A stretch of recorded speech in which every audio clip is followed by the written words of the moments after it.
δευτερολέπτων στο μάτς. Ωραία κεφαλιά από τον Πέτρο Μάνταλο στην πλάτη της άμυνας του Ολυμπιακού. Η μπάλα στα δίχτυα του Ρομπέρτο. 1-0 για την Ένωση.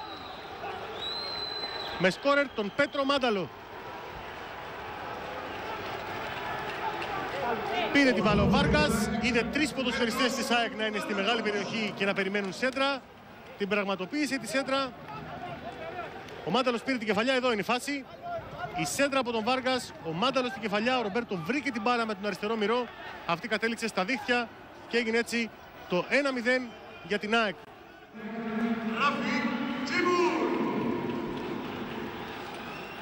Δεύτερο γκολ, κόντρα στη ροή του μάτς και αυτό είναι για την ΑΕΚ. Ξανά εδώ η φάση. Καλύπτεται ο Τζιμπούρ, παίρνει την πάσα από τον Βάργκας.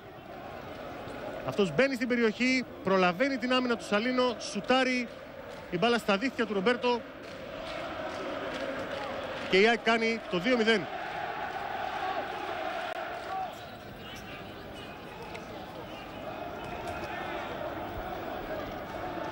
Νάτος εδώ, ο Ράφικ Τζιμπούρ. Και τον έχουν βάλει πρώτο, βλέπετε εδώ. Οι παίχτες της ΑΕΚ, νάτος ο Στέλιος Μανολάς. Με τους υπόλοιπους παίχτες της Ένωσης να ακολουθούν, να πάρουν τα μετάλλια τους.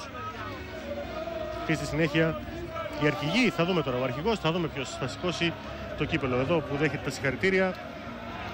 Θυμίζουμε ότι το παρόν στο τελικό ως εκπρόσωπος της Παγκόσμιας Ομοσπονδίας δίνει και ο Κωστάκης Κουτσοκούμνης από την Ποδοσφαιρική Ομοσπονδία της Κύπρου. Εδώ είναι ο πρόεδρος της ΕΠΟ, ο κ. Γιώργος Γκιτζίκης, που δίνει τα μετάλλια και στο προπονητικό επιτελείο, σε όλο το staff γενικότερα της ΑΕΚ, πριν ακολουθήσουν ένας-ένας οι παίκτες. Και το τελικό του κυπέλλου Ελλάδας τον παρακολουθήσατε από την ΕΡΤ, από τη δημόσια τηλεόραση, την ώρα που, όπως έλεγα και λίγο νωρίτερα, ακολουθούν κι άλλα, πολλές και σημαντικές μεγάλες αθλητικές διοργανώσεις. Γρήγορα να τις ξαναπώ, γιατί είναι πολλές, είναι τόσες πολλές που ξέχασα το προολυμπιακό τουρνουά του μπάσκετ από 4 έως 9 Ιουλίου με την συμμετοχή και της Ελλάδας βεβαίως. Αύριο, να πούμε τα κοντινότερα πρώτα, υπάρχει ο τελικός του Europa League, Liverpool εναντίον Σεβίλης στις 10 παρατέταρτο, σε απευθείας μετάδοση από τη Βασιλεία, στην περιγραφή του Βασίλη Μπακόπουλου και του Γιώργου Χαϊκάλη, εκπομπή από τις 9 με τον Γιάννη Ράνιο και τον Λία Χριστογιαννόπουλο. Champions League στις 28 του μήνα, Real Madrid εναντίον Ατλέτικο Μαδρίτης, εννοείται όλα τα Grand Prix της Φόρμουλα 1, όλο το Diamond League, το Euro 2016, το διευρυμένο Euro με τις 51 αναμετρήσεις που ξεκινάει και αυτό τον Ιούνιο, τους Ολυμπιακούς Αγώνες του Ρίο και το προολυμπιακό τουρνουά, επαναλαμβάνουμε, του μπάσκετ από 4 έως 9 Ιουλίου με τη συμμετοχή και της εθνικής μας ομάδας. Εδώ ο Τσόρι Ντομίνγκες, ο άνθρωπος που μπήκε, προσπάθησε και μέχρι ένα σημείο κατάφερε να αλλάξει την εικόνα του Ολυμπιακού στον τελικό. Το κοντράστ που συνηθίζεται στους τελικούς, είτε είναι για τοπικά πρωταθλήματα, είτε είναι, εν πάση περιπτώσει, για μεγάλες και πολύ κορυφαίες αθλητικές διοργανώσεις. Οι μεν πανηγυρίζουν, οι δε είναι στεναχωρημένοι, γιατί φαντάζονται τους εαυτούς τους στη θέση που βρίσκονται οι νικητές. Τα μετάλλια σιγά σιγά ολοκληρώνονται. Όλοι οι παίκτες της ΑΕΚ θα πάρουν από ένα και οι υπόλοιποι μέχρι κάποιος, τώρα θα δούμε ποιος, γιατί τις περισσότερες φορές οι παίκτες έχουν εκπλήξεις στο ποιος θα σηκώσει το κύπελο, παίρνουν μαζί προέδρους, παίρνουν μαζί προπονητές, όλοι οι αρχηγοί μαζί, διάφορα τέτοια γίνονται. Η ώρα πάντως σιγά σιγά έρχεται για να σηκωθεί το κύπελο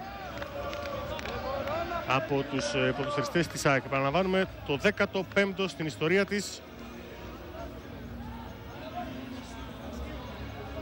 Εδώ είναι ο Ρομπέρτο. Αρκετές φορές και αυτός κατά τη διάρκεια των προηγούμενων ημερών είχαν εκφράσει τις αντιρρήσεις τους και τις συστάσεις τους για όλα όσα γίνονταν με το τελικό.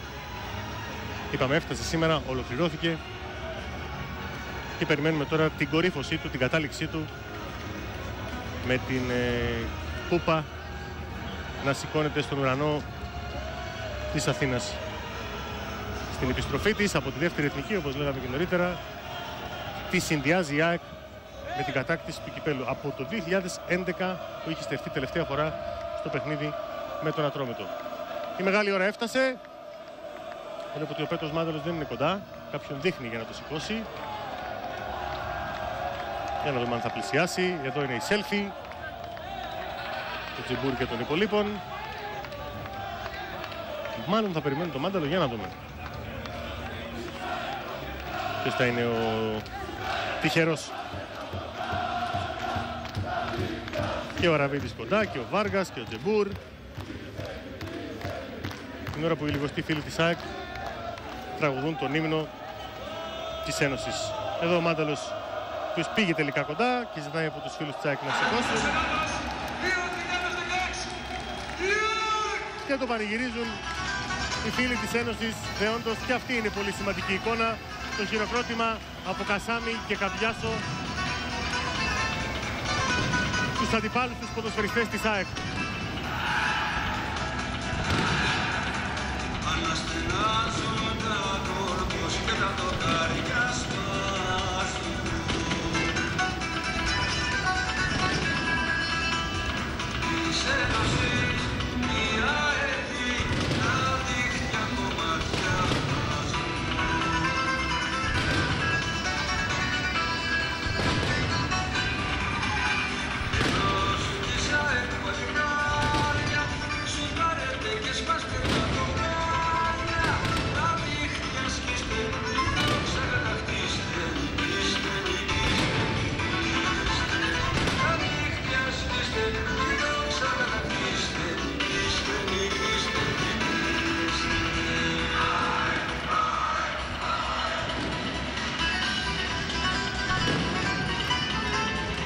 Την ώρα που οι ποδοσφαιριστές της ΑΕΚ ένας-ένας και όχι μόνο οι ποδοσφαιριστές βεβαίως παίρνουν το κύπελλο στα χέρια τους για να το σηκώσουν και αυτοί από λίγο και να το πανηγυρίσουν δεόντως. Το Ολυμπιακό Στάδιο της Αθήνας έχει γεμίσει με κυτρινόμαυρα χαρτάκια και με πολύχρωμα πυροτεχνήματα που δίνουν έτσι διαφορετικό χρώμα στον τελικό του κυπέλλου. Επαναλαμβάνω την πολύ σημαντική εικόνα, το χειροκρότημα που έπιασε έστω και για λίγο η κάμερα, μια εικόνα χίλιες λέξεις του Καμπιάσο και του Μιλιβόγεβιτς προς τους ποδοσφαιριστές της ΑΕΚ την ώρα που σήκωναν το κύπελλο. Προφανώς και εμείς και οι οπαδοί της ΑΕΚ θα ήθελαν να βρίσκονται εδώ για να το γιορτάσουν μαζί με τους παίκτες τους, αλλά είπαμε αυτά άλλη φορά ίσως του χρόνου. Θα δούμε. Για να γίνει δηλαδή ο περιβόητος γύρος τριάμβου.